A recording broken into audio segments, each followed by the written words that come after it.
पूर्व नदी विकास और गंगा कार्यकाल मंत्री उमा भारती ने रविवार को उत्तराखंड के चमोली जिले में ग्लेशियर टूटने की घटना पर चिंता जताई। उन्होंने कहा कि ग्लेशियर टूटने के कारण हुई त्रासदी चिंता का विषय है।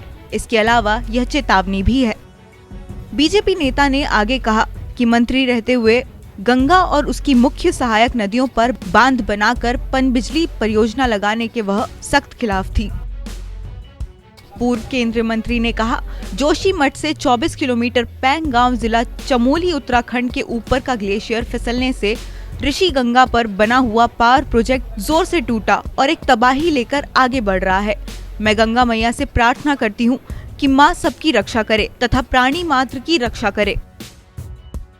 उन्होंने एक के बाद एक कई ट्वीट किए हैं। अपने एक ट्वीट के जरिए उन्होंने कहा कि ग्लेशियर टूटने से पनबिजली परियोजना को बहुत नुकसान हुआ है और भीषण त्रासदी आई है। हिमालय के ऋषिगंगा में हुई यह त्रासदी चिंता का विषय होने के साथ साथ चेतावनी भी है।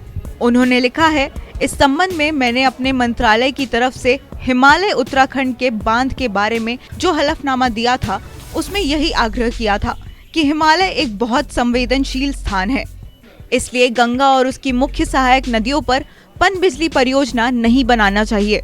उन्होंने कहा कि उस फैसले में बिजली आपूर्ति में होने वाली कमी को राष्ट्र ग्रिड से पूरा किया जा सकता था।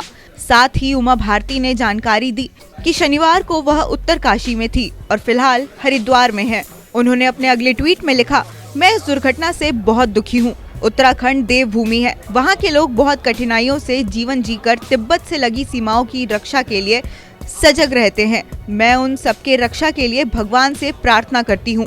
चमोली, रुद्रप्रयाग, पौड़ी सभी जिलों में रहने वाले अपने आत्मीय जानों से अपील करती हूँ कि इस आपदा से प्रभावित लोगों की रक्षा व सेवा कार्यों में लग जाइए।